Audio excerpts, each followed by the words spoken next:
ধরে বলছিল অনেক আগে যে হুজুর আমি মোবাইল চালাইলে আপনার অসুবিধা, আমি না আরে বেউকুফ, আমার অসুবিধা কি বেটা, অসুবিধা তোর বেটা, সমস্যা বেটা, তোরে ফিরাইতে চাই বলে বলছি বেটা, তোর পরিবর্তন চাই বেটা, এই আশায় বলি বেটা। তোর ভাত আমি খাই না, আমার ভাত তুই খাস না বেটা, তোর মতো ফালতু বেটা জাহান্নামে গেলে, তুই বরবাদ হয়ে গেলে আমার সমস্যা কি বেটা। এজন্য চরিত্রহীন লম্পট ছেলে মনে রাখো, তোমার মতো অপদার্থ যদি জাহান্নামী হয় তো আল্লাহ তাআলার জান্নাতে যাওয়া বান্দার অভাব পড়ে নাই। দেখো নারী, দেখো ছবি, দেখো বেটা উলঙ্গ দৃশ্য, তোর মতো ফালতুরে গণার ধরবার টাইম তো নাই বেটা। অসুবিধা কি? কত নাফরমান আইলো গেল এই পৃথিবীতে, ইসলাম তো কিচ্ছু হয় না। ইসলামের উপরে পালনকারী, ইসলাম মান্যওয়ালা, আল্লাহর কসম, যেদিন নবী সাল্লাল্লাহু আলাইহি সাল্লামের জামানা থেকে আজ পর্যন্ত সর্বযুগে আল্লাহকে সিজদা দেওয়ালা, তাহাজ্জুদ পড়া, কোরআন পড়া, আল্লাহর কোরআন হিফজ করা, আল্লাহর দ্বীন মানার লোকের কোন যুগেই ঘাটতি হয় নাই,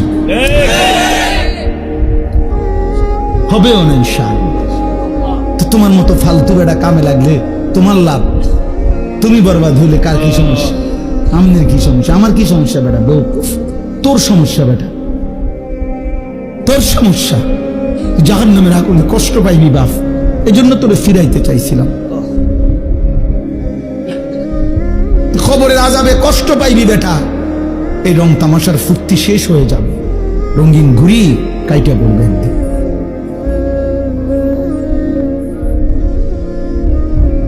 রঙিন ঘুরি একদিন কাইটা পড়বে, এই চুলের পেখম একদিন কেউ দেখবে না,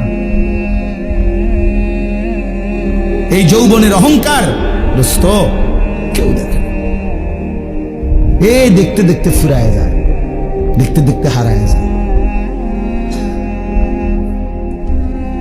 দেখতে দেখতে হারায় যায়। এই জন্য দোস্ত এটা ফিকির করা উচিত।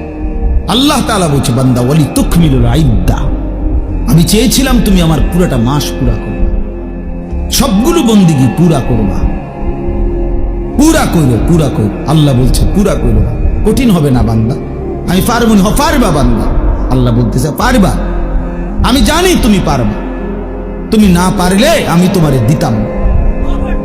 লা ইউকাল্লিফুল্লাহু নাফসান ইল্লা উসআহা, আমি আমার বান্দার উপরে সাধ্যের অতিরিক্ত কিচ্ছু চাপাই না, কিচ্ছু চাপাই, কিচ্ছু চাপাই না। আল্লাহ তাআলা কোনো বিষয় কঠিন, কি পরিমাণ ইহসান কারণ করছেন। আমরা কিতাবে পড়ছি, আল্লামা ইমাম ইবনুল কাইয়িম আল জাওজি রাহমাতুল্লাহ আলাইহি বলছে যে আল্লাহ সবচেয়ে বেশি কোন ইবাদত করতে বলছে? একটি ইবাদত কেবল, আনলিমিটেড, সেটা হলো জিকির। জিকিরের কোনো কি নাই, পরিমাণ নাই। প্রতিদিন 10,000 বার জিকির করলে যথেষ্ট না এমন কথা নাই, আবার 1000 বার করলে হইছে না এমনও নাই।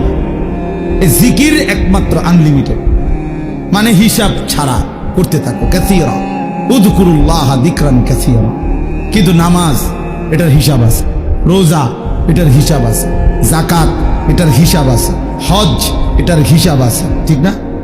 মানে শুরু আছে, শেষ আছে, নির্ধারিত সময়সীমা আছে, নির্ধারিত পরিমাণ আছে, নির্ধারিত পরিমাণ। ফরজ 4 রাকাত, আপনি 4.5 রাকাত পড়লেও বলুন, কথা বুঝছেন? কিন্তু জিকির একটি ইবাদত যেটা জবান দিয়া বান্দা করে, এটা পরিমাণ নির্ধারণ না। তো আল্লামা ইমাম ইবনুল কাইয়িম রাহমাতুল্লাহ আলাইহি বলে যে আল্লাহ তাআলা জিকিরকে হিসাব ছাড়া আনলিমিটেড বলছেন, করতে থাকো, করতে থাকো, বাড়াইতে থাকো, বাড়াইতে থাকো, কাসীরা কাসীরা, বাড়াও বাড়াও বাড়াও, আরো আরো আরো। তো আল্লাহ তাআলা এই জিকির করার জন্য যে জিহ্বাটা দিয়েছেন, যে অঙ্গটা, এটার নাম জিহ্বা, তো এটা বানাইছেনও আল্লাহ তাআলা এমন, যেটা করতে বলছেন আনলিমিটেড, এটা করার জন্য এমন একটি অঙ্গ দিছেন, এটাই একমাত্র মানব দেহের অঙ্গ, যেটা একই সাথে লক্ষবার কোটিবারও ব্যবহার করলেও এটা কোনো অসুবিধা হয় না। কিন্তু সমপরিমাণ না, তার কাছাকাছি যদি অন্য কোনো অঙ্গ দিয়া কোনো ইবাদত বান্দা করত, সে পারত না। যেটা আল্লাহ যেমন দিছেন ওইটার জন্য অঙ্গটাও দিছেন কি ওইরকম। এখন মনে করেন 1000 বার আমি বললাম আপনা করে সুবহানাল্লাহ পড়েন, তবে শর্ত হইল আপনারা প্রত্যেকেই এই প্রত্যেকবারে একবার হাত উঠাইবেন, একবার হাত নামাইবেন, এটা হলো আইন।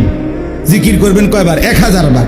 তবে প্রত্যেকবারে কি সুবহানাল্লাহ সুবহানাল্লাহ সুবহানাল্লাহ সুবহানাল্লাহ এমনি আমনি উড়াইয়াছেন নামাই আছে। বুঝেন নাই কথাটা? 100 বারের পরে 50 বারের 60 বারের পরে আপনি বলেন হুজুর পিছা দিয়ে ফেটেন আমাদের খবর, আপনি জিকির আপনি করেন, আপনি আমার একটা আকাম ধরাই দিচ্ছেন, আমি জিকির করবো জিব্বা দিয়ে, আপনি আমার হাতিটারে কীর্তন লাগতাম, আমি আমার দ্বারা হাত চলে না। ঠিক কিনা বলেন? এই হাত কি হয়ে যাবে? অবশ্যই, মানে এটার পারতেন না, আপনি এতক্ষণ পারতেন না। অথচ বুজুর্গানে দিন 24,000 বার জিকির করতো, 12,000 জিকির করতো। ইমামে রব্বানি হযরত মাওলানা রশিদ আহমদ গাঙ্গুহি রাহমাতুল্লাহ শেষ বয়স, যখন চোখ দিয়া পানি পড়ে, যখন বয়স হয়ে গেছে, দুর্বল হয়ে গেছে, আল্লাহর কসম কিতাবে আছে, উনি শেষ বয়সে বলছে উনার ভক্তদেরকে যে বাবারা, আমি তো আর আগের মতো জিকির করতে পারি না, আমার শরীর একদম দুর্বল, আমি একেবারেই দুর্বল হয়ে গেছি। তখন কোন মুরিদ জিজ্ঞাসা করছে, হযরত এই শেষ বয়সে আপনি আল্লাহ পাকের কি পরিমাণ জিকির করেন? তো উনি বলছেন, বাবা আমি তো এখন দিন রাত মিলে সর্বোচ্চ প্রতিদিন 1 লক্ষ বারের বেশি তাসবিহ পড়তে পারি।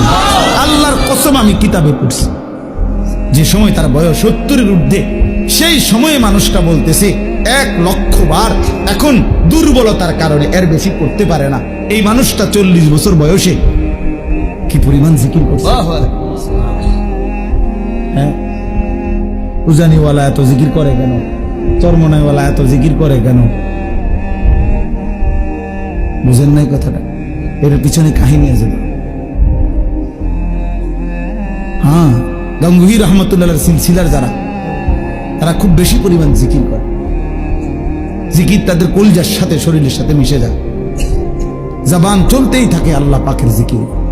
তাইলে 1 লক্ষ বার বাদ দেন মিয়া, 1000 বারই যদি সাথে হাত নাড়াইতে হইতো পারতেন। অথচ 1 লক্ষ বার যদি 1 কোটি বারও আপনি এই জিব্বা দিয়ে আল্লাহকে ডাকেন, খোদার কসম জিব্বার কোনো অসুবিধা হবে না।